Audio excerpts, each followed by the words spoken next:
Greetings and welcome to beautiful seaside Rottingdean today. Come and drive with me as I drive just down the road to Peacehaven, but then, depending on how long the video goes, back to Brighton afterwards. Come and join me as we drive to Peacehaven. Now, as always with my driving videos, I'll timestamp all the various topics that I talk about down below. If you want to skip forward to a specific subject, then go ahead, please do, or come and join me for the whole video as we drive along the beautiful south coast of England. Now, first of all, I'm going to get this out here straight away. I'm really excited for this Thursday. I'm going to be doing a video that I've teased some of you with for quite a while now, actually, but I've finally managed to get it happen, and I'm really looking forward to it. I'm going to be doing a live stream this Thursday, 7 p.m, with my dad. More importantly, my Brexit voting dad, which is what we're going to be discussing and is going to be the topic of the video, Brexit. Go on, mate, have a go. If you think you can stick your nose out and get in, yeah, there you go. But yeah, this Thursday, 7 p.m, I'll be doing a live stream with my dad, and we will be talking all things Brexit.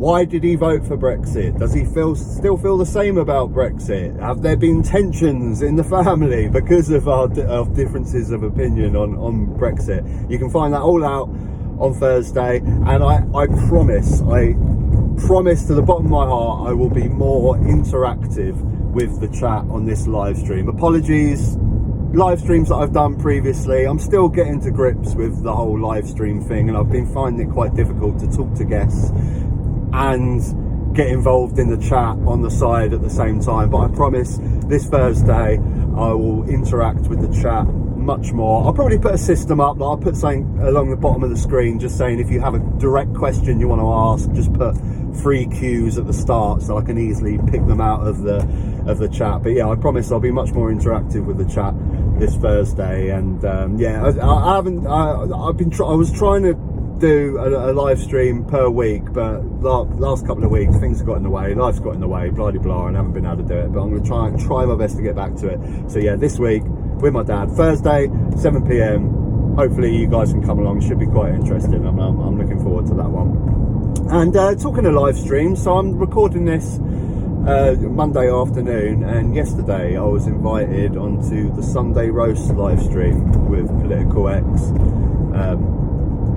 Max and Phil, Different Bias, were on there as well. I was honoured to be invited. I've done that live stream once before, and yeah, it was really great to be invited on. It was really interesting. I mean, to be with such YouTube royalty as, you know, Max, Phil and Alex and Political X, you know, they've got such a wealth of knowledge. Alex with his history, and Max and Phil with they're like open encyclopedias, aren't they, of political discussions. So mainly I was sort of interested in what those guys had to say, but I was honoured that they invited me on, and hopefully that show that they do every Sunday will go from strength to strength. You know, they have some really good guests on there. Really, yeah, Alex does really well to you know, get involved and try and get as many different people in the political YouTube world as possible. It's a really good show, and yeah, I was honoured to be on there. But I'll put the link down below if you wanted to check that out.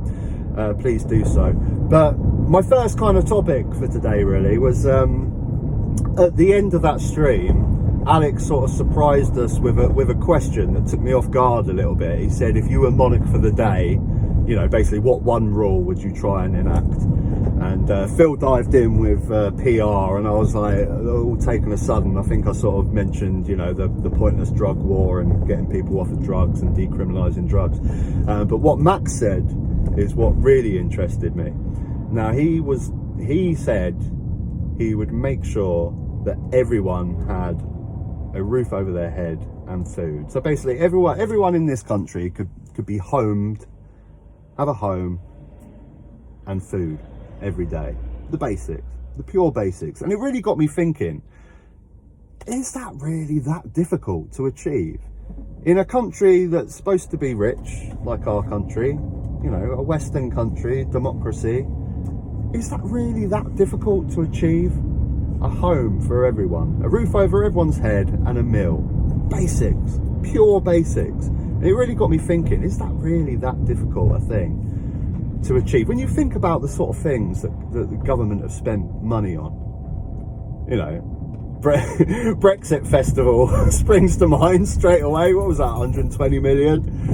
Royal yachts springs to mind, 200 million. I think MP's expenses for a year is up to about 28 million.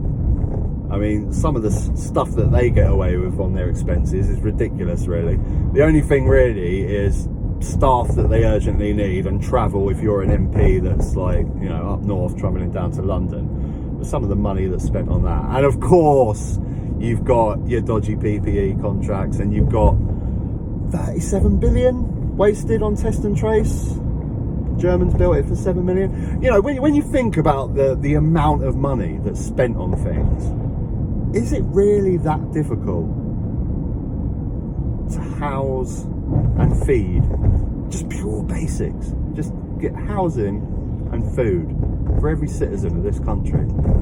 I don't think it's that difficult at all. Especially when you've got, here in Brighton, there's a sort of like a homeless shelter scheme that built this temporary accommodation for homeless people with shipping containers. I'll put a picture up of it. I mean, now obviously they've only got a certain amount of funding, and I've delivered furniture to these temporary accommodations before, and I think they've probably got maybe max 20 of these shipping containers. And when you think about the amount of derelict houses that are completely empty in this country, I don't think it's that difficult to achieve every citizen with a home. Now, I've done a few, a little bit of research into this, and these shipping containers, they cost 13 grand. Sorry, I'm concentrating on shipping containers when I should be concentrating on where I'm going, which happens a lot when I do these drive along videos, because I'm pretty much at my my destination already. So what I'm going to do is I'm going to deliver this wardrobe, which I'm here to do, and then I will flip round in 2 seconds, and we'll look into this. Is it seriously feasible to actually house and feed everyone? I think it is. We'll come back on this. There we go. Right, sorry about that, folks. Just turn around and we'll head back to Brighton now. So yeah, this really got me thinking. This point that Max made on the live stream, that he'd house and feed everyone, is so totally doable, isn't it? In a country that's so rich. And I just mentioned shipping containers, didn't I? Before I parked up, that was it. 13 grand. Now, they've been rolling this scheme out in Brighton. They haven't got the funding to do any more than about 20 of these shipping containers. But they cost about 13 grand each. That's to fully kit out, you know, clean, plumbing, electric, everything. 13 grand. Now, how much was that Brexit festival? 120 million, right? So how many shipping container temporary homes would that build? By my calculations, I remembered it in my head, it's just over 9,000. What would you rather have? A Brexit festival on 9,000 temporary homes for homeless people with electric and plumbing, clean, decent temporary living for homeless people. Now, I'm going to put the pictures up on screen because they're all in my head at the moment, these facts and figures. But Shelter estimate that there's about 270,000 people that are homeless in this country. That figure on its own is shocking, isn't it? It really is. I mean, just for a country that's supposed to be as rich as we are, that we have 270, you know, over 250,000 people homeless in this country is shocking. Now, 13 grand a shipping container, I think I calculated it out at about 35 billion pounds cost.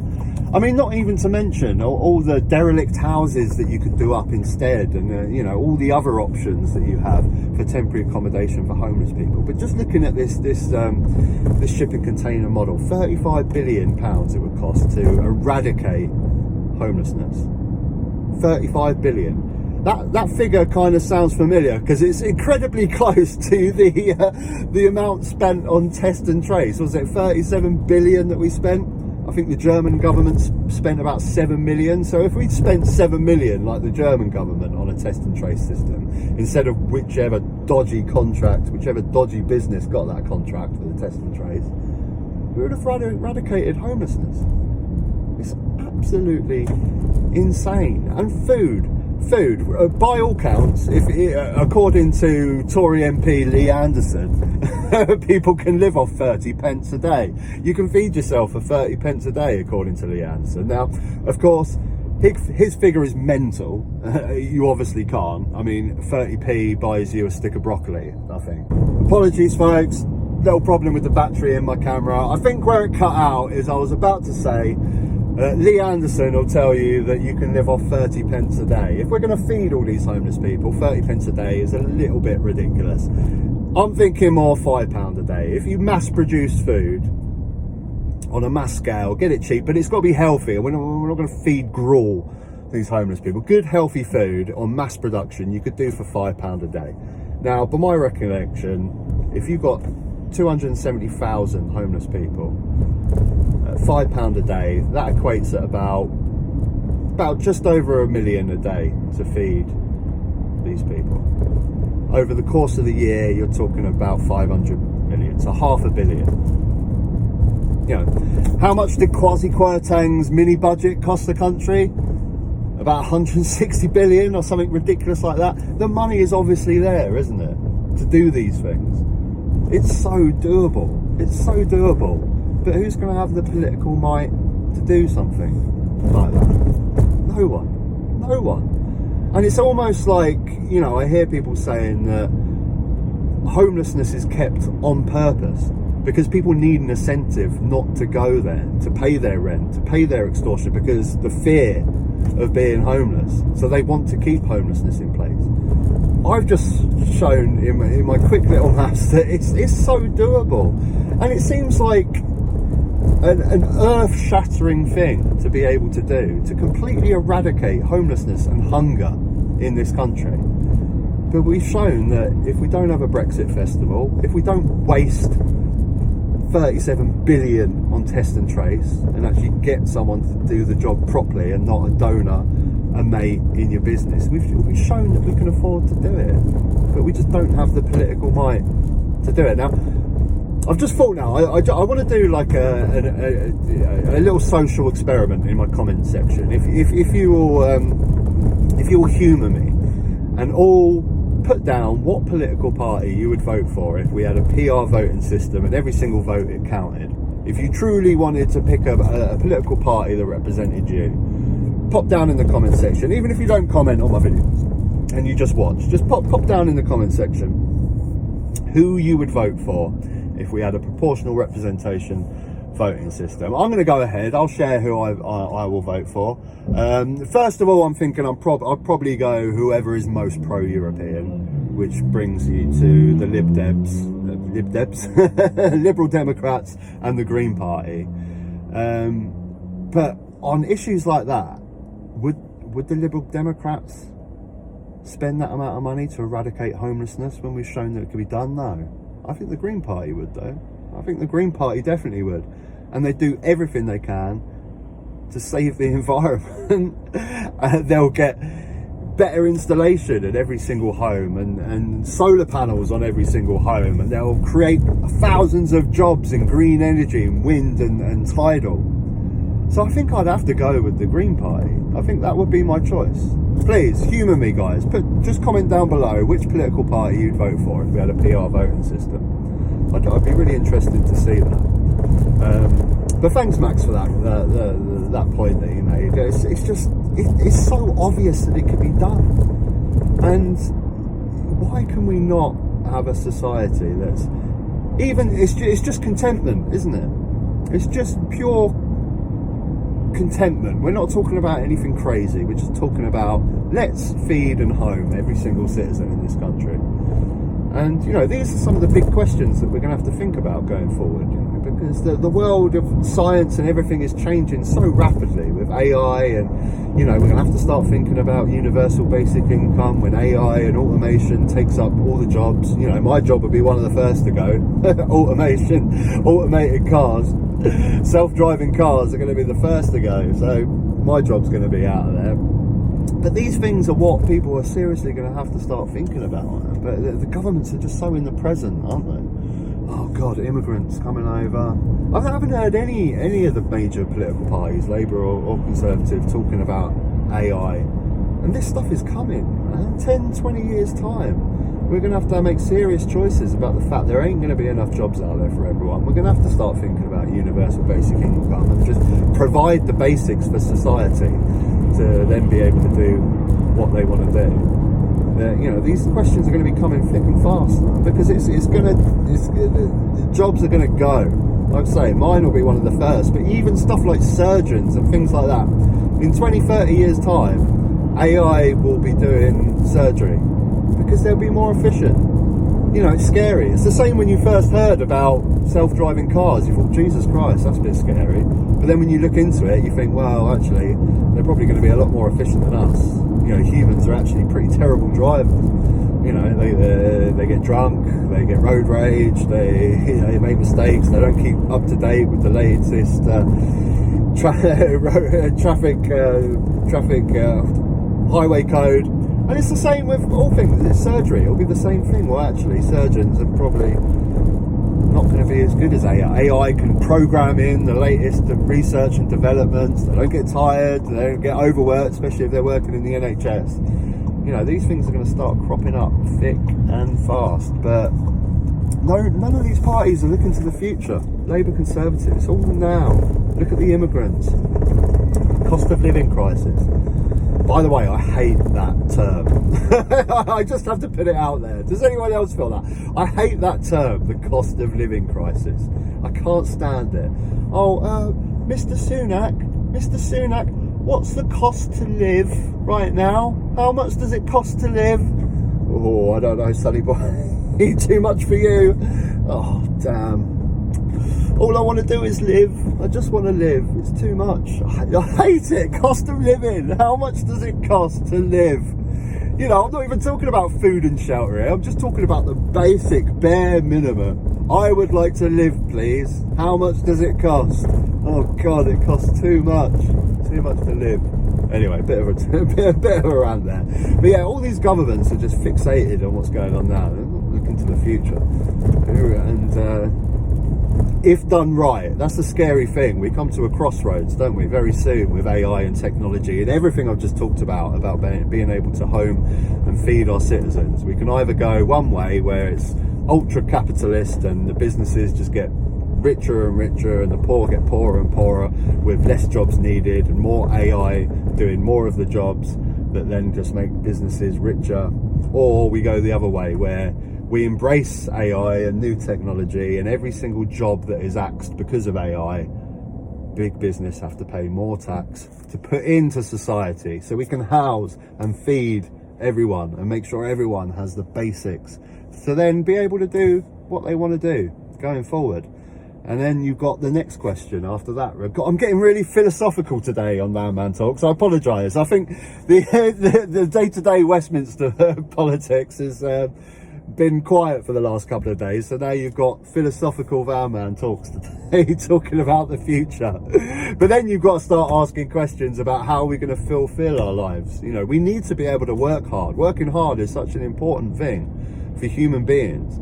To get those, that's how we get our endorphins and our sense of well-being. When we work hard and we provide for our families, you need that self-worth. If you're just getting handouts all the time, as we know, there's no joy in life from that. You need to be able to work hard. So, anyway, I guess I'll leave it on that one. But yeah, if you watched the whole video, thank you very much for watching all the way through. I hope that you can join me on Thursday with my dad for Brexit Voting Dad live stream, 7 PM Thursday. Till next time, guys. Take care.